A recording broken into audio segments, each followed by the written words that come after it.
Barro cocido, de Juan José Saer. Me acuerdo bien que fue el año de la seca, el 61. Los primeros 3 días no vimos más que la camioneta amarilla recalentándose al sol en el claro arenoso que hay entre el motel de Jiménez y la cinta azul del asfalto. El que más tenía de nosotros era un caballo o una motocicleta, y ver esa Chevrolet flamante requemarse al sol seco de enero nos daba al mismo tiempo lástima y una mezcla de respeto y admiración, máxime que un poco más allá del terreno del motel había un círculo de paraísos donde podía haberla dejado para que la defendiera la sombra. Daba la impresión de que hacía con los coches lo mismo que otras personas con los fósforos, que los usan una sola vez y después los tiran. Al cuarto día vino el chico que hace la limpieza en el motel con una lista escrita a lápiz y un billete de 5.000 pesos, y tuvo que hacer 2 viajes para llevar todas las cosas: botellas de vino y cerveza, yerba, salamines y queso, masitas de agua y un montón de caramelos. El chico le dijo a Fochi que eran para él de la camioneta, que estaba viviendo en el motel con una mujer embarazada y que tenía una pistola. Al 6.º día lo vimos, desde el patio del almacén. Parecía haber salido a tomar el fresco de la tardecita, porque caminaba despacio como para estirar las piernas y miraba todo con una lenta curiosidad, las manos en los bolsillos del pantalón, en mangas de camisa, la cabeza levantada como si hubiera estado respirando hondo, y el cuerpo encogido del hombre que ha estado mucho tiempo en la cama o encerrado. Lo vimos mirar un árbol, seguir con la vista el paso fugaz de un coche por el asfalto hasta que desapareció en dirección a la ciudad, y después inclinarse y palpar 2 o 3 veces una de las cubiertas traseras de la camioneta. Después atravesó otra vez el hueco del portón del motel y desapareció. Fue Fochi el que vino hasta nuestra mesa y dijo que le había parecido que era el pibe de blanco, del que sabíamos que había sido como nosotros, hasta que una noche se jugó al 9 en un bar de La Guardia una plata que el viejo blanco había cobrado ese mismo día por un campo de alberjas, y desapareció sin dejar rastro antes de que el viejo lo agarrara. Nadie se había atrevido jamás a hablar del asunto delante del viejo, que caía 2 por 3 al almacén a tomar un amargo, dejando la chata en la puerta, sin cruzar una palabra con nadie. Le hubiéramos prestado más atención desde el principio, de no haber sido el año de la seca. Pero esos días le pagábamos vinos al sordo Sebastián Salas para que nos contara de secas peores que él había visto y tener la seguridad de que esas calamidades ocurrían de tanto en tanto sin que esta perra vida se acabara. El sordo era tan viejo que mi finado padre me sabía contar que cuando él era chico, Sebastián Salas ya era viejo, y mi padre murió en el 59 de 62 años. Sebastián se daba cuenta de nuestro miedo y se aprovechaba de él contándonos historias de sequías que habían durado años y que habían borrado todos los ríos y hecho morir todos los animales y muchos hombres. Pero cuando adivinaba en nuestra mirada la pregunta de si esta seca se le parecía, Sebastián hacía un gesto con su boca fina y rodeada de arrugas, y no le sacábamos una palabra más ni con tirabuzón. Entonces le pagábamos más vino. Lo tomaba siempre de parado, sin volcar una gota y vaciando la copa de un único y largo trago. Nosotros lo mirábamos con una furia secreta mezclada al asombro y al miedo, porque sabíamos que era tan viejo y estaba tan solo que no había mal en el mundo que pudiera ni siquiera rozarlo. Dejando el vaso vacío sobre la mesa sucia del patio, Sebastián simulaba estar ahí de casualidad, y que entre las historias que contaba y el vaso de vino que le pagábamos no había ninguna relación, porque nosotros estábamos tan asustados viendo esos mediodías blancos y cegadores y esos cielos verdes de la tardecita que no nos atrevíamos a confesarlo. Cada vez que pasaba un caballo al galope por el camino que va del asfalto a la costa, se levantaba una polvareda amarilla que nos dejaba como ciegos, y el olor de los animales muertos llenaba el aire. Casi que no se podía respirar. Que yo sepa, el sordo Sebastián nunca tomó tanto vino gratis como ese año, y eso que parece que no ha hecho otra cosa en toda su perra vida. Pero ahí seguía esa camioneta amarilla, y desde el patio del almacén la veíamos. A la mujer la vimos recién como a la semana. Era flaca y rubia, y se veía fácil que el parto era cuestión de días, de semanas a lo sumo. Tenía un vestido suelto estampado de flores rojas y verdes que se abultaba en el vientre. Salió con él a la otra tarde para dar la vueltita por el terreno en el que estaba la camioneta, y entre los dos hicieron exactamente lo mismo que él había hecho solo la tarde antes. Miraron un árbol, se fijaron en un coche que pasó rápidamente en dirección a la ciudad hasta que se perdió de vista, se inclinaron ante las ruedas traseras de la camioneta. Iban del brazo, caminando tan despacio que parecían estar paseando no delante de un motel, sino de un hospital, como dos convalecientes apoyados uno en el brazo del otro para ayudarse mutuamente a soportar la respectiva debilidad.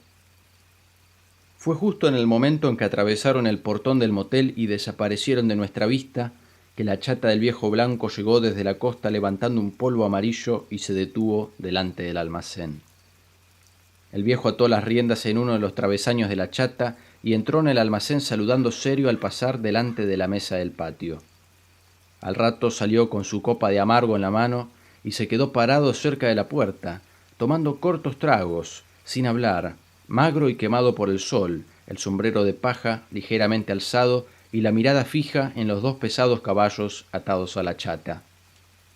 Fochi salió detrás de él y se acercó a nuestra mesa, sin decir palabra y sin dejar de mirar hacia el portón del motel delante del cual no había más que la camioneta amarilla abandonada ahí desde hacía una semana, la caja cubierta por una lona. Después el viejo entró otra vez al almacén, seguido por Fochi, cargó unas mercaderías en la chata, volviendo a saludar seriamente, subió a la chata y dando la vuelta se alojó hacia la costa. Todavía flotaba en el aire la polvareda amarilla que levantó la chata, cuando vimos salir la figura alta y gruesa del portón del motel y encaminarse hacia nosotros. Estábamos seguros ya de quién era, aunque algunos de nosotros no lo habíamos visto nunca y otros hubiesen sido incapaces de distinguirlo a esa distancia. Y aunque sabíamos también que se había tratado de una casualidad, todos tuvimos la impresión de que había estado esperando que el viejo blanco se alejara con la chata, tan inmediata fue su reaparición. Ahora se había puesto un saco oscuro que le quedaba ajustado. Cuando cruzó el camino, bajando el terraplén, y entró en el patio del almacén en el que nosotros estábamos sentados tomando cerveza, lo vimos bien y por el modo como entró nos dimos cuenta de que ya había estado ahí muchas veces. Ni siquiera miró la cancha de bochas y saludó al pasar con acento aporteñado, pero era parecido a cualquiera de nosotros por esa piel oscura y el modo de caminar, algo doblado hacia la tierra por el peso de los grandes calores. Fochi estaba en el patio con nosotros, y por la mirada que se echaron nos dimos cuenta de que se habían reconocido enseguida y que entendieron los dos al mismo tiempo que había que hacer la vista gorda. A él se le notaba un bulto en la cintura, en el costado derecho. Entró en el almacén y Fochi lo siguió para atenderlo. Yo me levanté y me fui para adentro, porque dio la casualidad de que estaba quedando poca cerveza y había que pedir una botella. Él acababa de pedir una naranja crush y una cerveza y las mezclaba en un vaso. Del otro lado del mostrador, Fochi lo contemplaba apoyado contra la estantería. No cruzaban una palabra. Fochi me preguntó entonces qué era lo que quería y cuando le dije una cerveza, me preguntó quién la pagaba. Yo, le dije. Sí, dijo Fochi. Sí, vos. ¿Pero cuándo? Entonces yo le dije que me esperara hasta el sábado porque el sábado me iban a pagar unos trabajos que me estaban debiendo y entonces iba a poder pagarle. ¿Qué trabajo vas a cobrar? Dijo Fochi. Si nunca trabajaste. El de la camioneta amarilla se puso a reír y Fochi también. Usted está arreglado si le da crédito a estos muchachos, dijo Fochi. El de la camioneta amarilla se seguía riendo. Dele esa cuenta mía, dijo, sacando un montón de billetes del bolsillo. Se quedó con nosotros hasta bien entrada la noche, tomando naranja crush mezclada con cerveza. Se sentó en la mesa del patio, debajo de los árboles, y habló todo el tiempo él, como si hubiese salido no a tomar una copa, sino simplemente a hablar. Antes de que oscureciera del todo, vimos pasar al sordo Sebastián caminando lentamente por el camino, pero no lo llamamos, y el sordo merodeó el almacén largo rato, hasta que por fin se acercó y se apoyó contra el tronco de un árbol y se quedó mirándonos, metido en ese saco de lana demasiado grande para su cuerpo, consumido y rotoso. Por fin el de la camioneta amarilla lo vio y ordenó a Fochi que le sirviera vino, y el sordo fue tomando vaso tras vaso, apoyado en el árbol, sin acercarse demasiado a nosotros, como si no estuviese del todo a gusto. El de la camioneta amarilla hablaba de tal manera que parecía querer darnos a entender que era como nosotros y que conocía todo lo que cualquiera de nosotros debe conocer, pero que por alguna razón estaba obligado a no decir quién era. Habló de dorados y de moncholos, de alberjales, de grandes calores, de inundaciones que borran ranchos y caminos. Nosotros lo escuchábamos, y de vez en cuando le mirábamos el bulto que se le notaba bajo el saco en la cintura, en el costado derecho. Bien entrada la noche se levantó y se fue, dejando un perfume de cigarrillos importados en el aire del patio y media docena de cervezas pagas para que las tomáramos cuando él ya no estuviese. Después nos acostumbramos a él, como nos habíamos acostumbrado primero a la camioneta amarilla que refulgía de mañana cerca del portón del motel, y como hubiésemos querido acostumbrarnos a la seca, que dejaba un reguero de animales muertos cuyo olor a muerte impregnaba el aire, y un hilo de tierra lisa, gris y llena de grietas en el lugar en el que antes había estado el río. Ahora venía directamente al almacén cuando salía del motel, siempre con el saco puesto, ajustado al cuerpo, con ese bulto visible en el costado derecho. Se sentaba a la mesa junto con nosotros y se ponía a contar historias de oficiales de gendarmería, historias que habían sucedido en la frontera con el Uruguay, y en las que, por el modo como las contaba, se veía que él mismo había intervenido. Nosotros escuchábamos todo el tiempo sin hablar, tomando cerveza a su costilla, preguntándonos qué pasos había dado por el mundo desde la noche en que se jugó la plata del alberjal en La Guardia, qué clase extraña de pasos había dado que lo habían traído otra vez al punto de partida, como si hubiese estado moviéndose en círculo y sin avanzar. También nos preguntábamos cuándo se encontraría por fin con el viejo blanco, si es que era que tenía que encontrarse, ya que por lo menos 3 o 4 veces en una semana él se había levantado y se había ido un minuto antes de que la chata del viejo blanco se detuviera delante del almacén, y un par de veces había llegado antes de que la polvareda amarilla que levantaban los pesados caballos y que nos dejaba como ciegos hubiese terminado de evaporarse. También hubo un asado. A la mañana vino y nos dejó la plata a Fochi y a mí para que compráramos las cosas. Fochi mismo lo preparó, encendiendo el fuego al atardecer. Cerró el almacén más temprano y fue asando la carne lentamente, tomando largos tragos de vino cada vez que se alejaba de la parrilla. Desde que anocheció estuvimos conversando y tomando vino bajo los árboles apenas iluminados por una lamparita, envueltos en una nube enloquecedora de mosquitos y oyendo el estallido de los cascarudos que chocaban enceguecidos contra la pared de ladrillos donde estaba la lámpara. Él tomó vino sin parar durante toda la noche, y a medianoche su alto cuerpo enfundado en el saco oscuro, el bulto en la cintura, en el lado derecho, oscilaba ligeramente. Cuando se le terminaron los importados, empezó a fumar nuestros colmena, y su voz aporteñada fue haciéndose rápida y chillona como la nuestra, aunque entorpecida por el alcohol. Dijo que él conocía a una familia de la zona, la familia Blanco, que había sabido andar mucho por estos lugares en otros tiempos, dijo. Después dejó de hablar y de reírse, y oímos silbar su respiración. Oscilaba cada vez más peligrosamente, y se paseaba con la frente fruncida, los ojos entrecerrados y la boca abierta. Gano lo que quiero, qué joder. No soy un seco, dijo de pronto. Nosotros lo escuchábamos en silencio, pero para él era como si no estuviéramos. No tengo deudas, no le debo nada a nadie. ¿Qué se habrá creído? Como si yo no... ¡Qué joder! Se fue moviendo la cabeza, oscilando, murmurando como para sí mismo. Lo vimos desaparecer del área de luz del almacén y perderse en la noche, y después oímos el golpeteo de sus zapatos sobre el asfalto, invisible en la oscuridad. Al otro día no lo vimos de mañana. Vimos, eso sí, como siempre, la camioneta amarilla y el portón vacío del motel, y el círculo de paraísos inmóviles, el verde de cuyas hojas parecía opaco y sucio de polvo. Al mediodía nos fuimos a nuestras casas, diseminadas a lo largo del camino o en el campo hacia la costa, y volvimos al almacén a la media tarde, después de la siesta. El olor a muerte nos ahogaba y teníamos mucho miedo. No podíamos estar solos. Ya ni siquiera las historias del sordo Sebastián nos servían, porque si bien había habido muchas sequías en el pasado, no eran esta. Esta sequía no había ocurrido jamás, y no había ninguna razón para que terminara en vez de ir empeorando.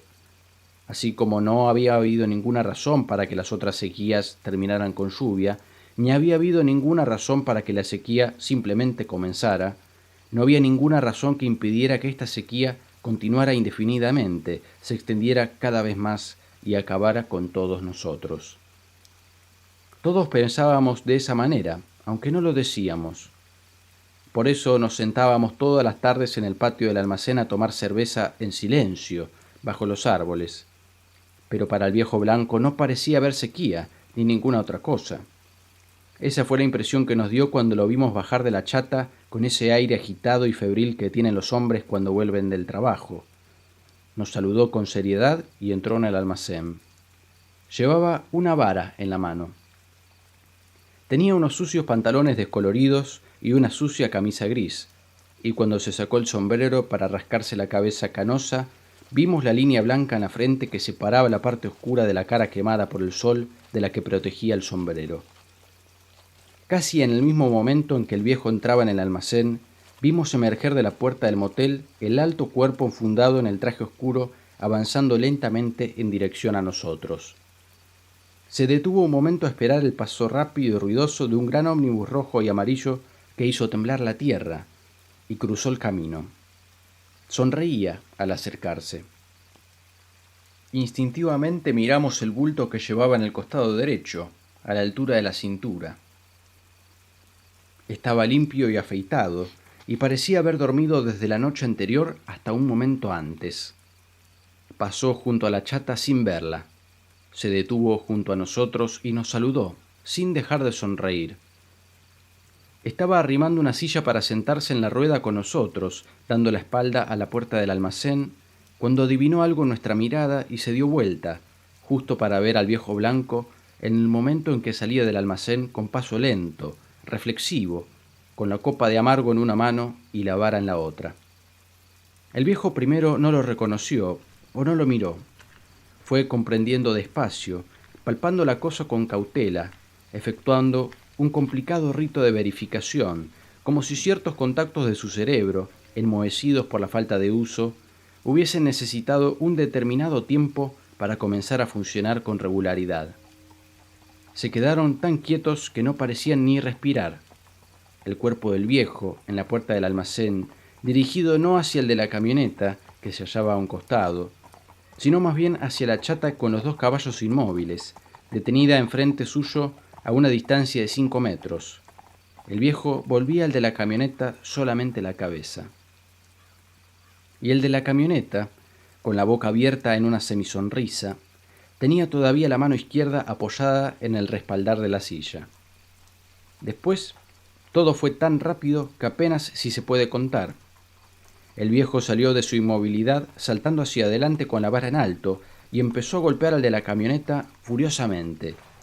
Al principio, el de la camioneta se limitó a encogerse, recibiendo los primeros golpes en el cuerpo y en la cara. Nosotros nos levantamos en medio de un estrépito de sillas caídas, mirando alternativamente al viejo, que hacía subir y bajar la vara cimbreante con los ojos cerrados, y al bulto que el de la camioneta llevaba en el costado derecho.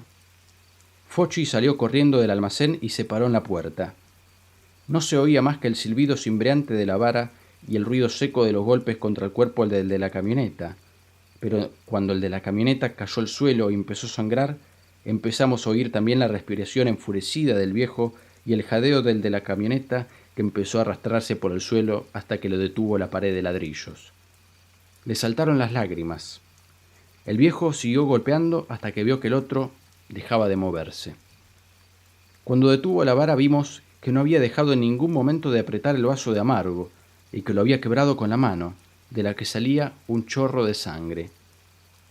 El viejo dejó la vara, se inclinó hacia el otro y comenzó a registrarlo, hasta que encontró un montón de billetes en el bolsillo del pantalón.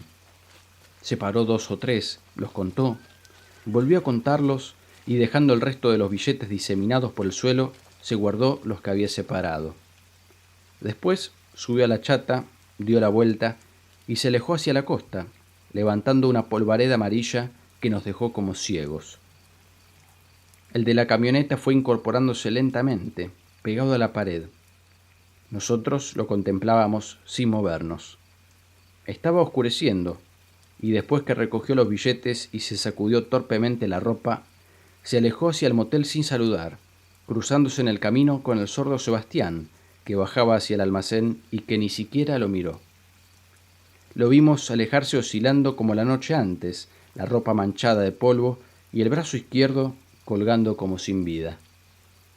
Después atravesó el portón del motel y no lo vimos más. No quiero decir por ese día, sino nunca más. Al otro día la camioneta amarilla había desaparecido. No quedaban más que el portón vacío del motel, el círculo de paraísos, el sol seco de enero. Y en medio de las turbias historias de Sebastián sobre otras inundaciones y sequías, nos quedaban también nuestro silencio, nuestra soledad y nuestro miedo.